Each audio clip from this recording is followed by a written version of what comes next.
Cab में बाहर इंतजार कर रही अवंतिका यही सोचे जा रही थी कि हो ना हो शिवाय बहुत बड़ा आदमी था, तभी सब लोग उसकी इतनी इज्जत कर रहे थे। कुछ देर बाद शिवाय भी कैब में आकर बैठ गया। अवंतिका ने तुरंत शिवाय से पूछा, वैसे तुम हो कौन और सभी लोग तुम्हारी इतनी इज्जत क्यों करते हैं? मुझे लगा ही था कि यह सवाल तुम्हारे मन में आएगा ही। मैं तो सिर्फ एक कॉमन मैन हूं, लेकिन मेरे कुछ दोस्त हैं जिनकी जान पहचान काफी ऊपर तक है, बस इसीलिए मुझे इतनी इज्जत मिल जाती है। शिवाय ने बड़ी काबिलियत से अवंतिका के सवाल का जवाब दिया। अवंतिका ने भी यह जवाब सुन के मान लिया कि शिवाय सिर्फ एक आम आदमी था। वो क्या चीज थी जो शिवाय को अपनी सच्चाई बताने से रोक रही थी?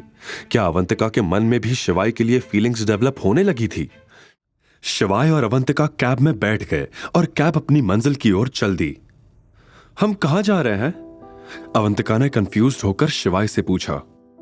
हम उनके पास जा रहे हैं जिन्हें मैं सबसे ज्यादा मानता हूं, जो मेरे कर्ता धर्ता और रक्षक हैं, शिवाय ने समझाते हुए कहा। अवंतिका मासूम नजरों से शिवाय को देखने लगी। उसे समझ नहीं आ रहा था कि शिवाय क्या कह रहा था।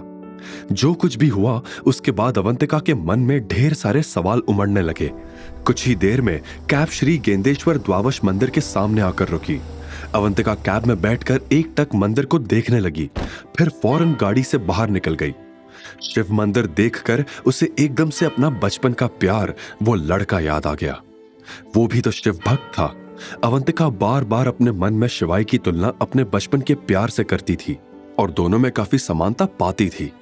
अवंतिका तुरंत अपने ख्यालों से बाहर निकली और शिवाय के साथ मंदिर की तरफ जाने लगी। मंदिर के बाहर से दोनों ने प्रसाद और फूल लिया और कुछ ही देर में दर्शन करके लौट आए। दरअसल शिवाय को उसके बचपन का प्यार मिल चुका था, इसीलिए वो महादेव को धन्यवाद कहने के लिए अवंतिका के साथ मंदिर आया था। फिर दोनों वापस गाड़ी में बैठ गए और इस बार शिवाय ने कैब ड्राइवर को अंसल प्रॉपर्टीज की तरफ जाने को कहा। ड्राइवर शिवाय और अवंतिका को लेकर विला की ओर निकल पड़ा। शिवाय गाड़ी में चुपचाप बैठा था और अवंतिका उसे आश्चर्य से देख रही थी। गाड़ी में गुप्त सन्नाटा था। तभी अवंतिका की मीठी पर सहमी आवाज ने उस सन्नाटे को चीरते हुए कहा, शिवाय, आखिर तुम हो कौन?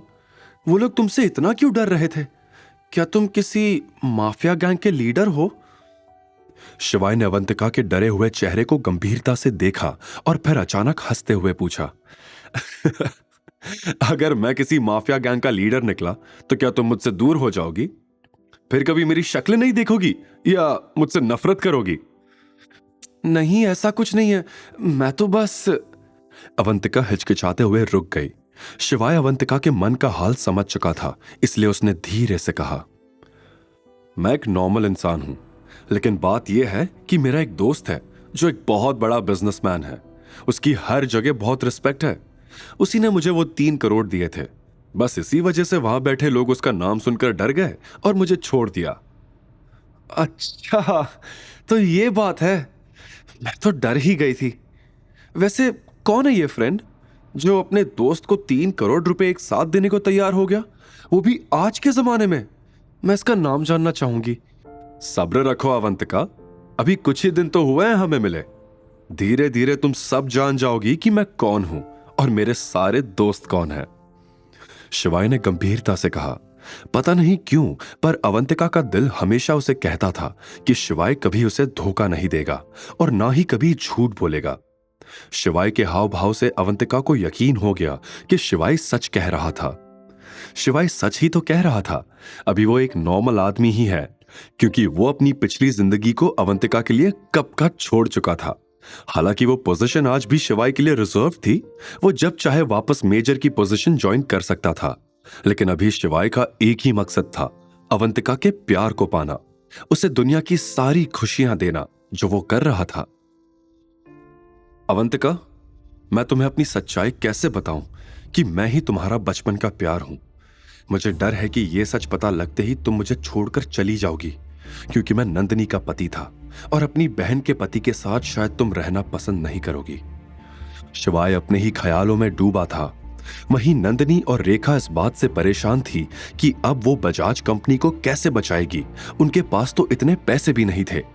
आगे की कहानी जानने के लिए देखिए अगला एपिसोड सिर्फ पॉकेट FM के YouTube चैनल पर। और शिवाय एक विनाशक के सारे एपिसोड्स को सुनने के लिए डिस्क्रिप्शन में दी लिंक से डाउनलोड करें पॉकेट FM ऐप।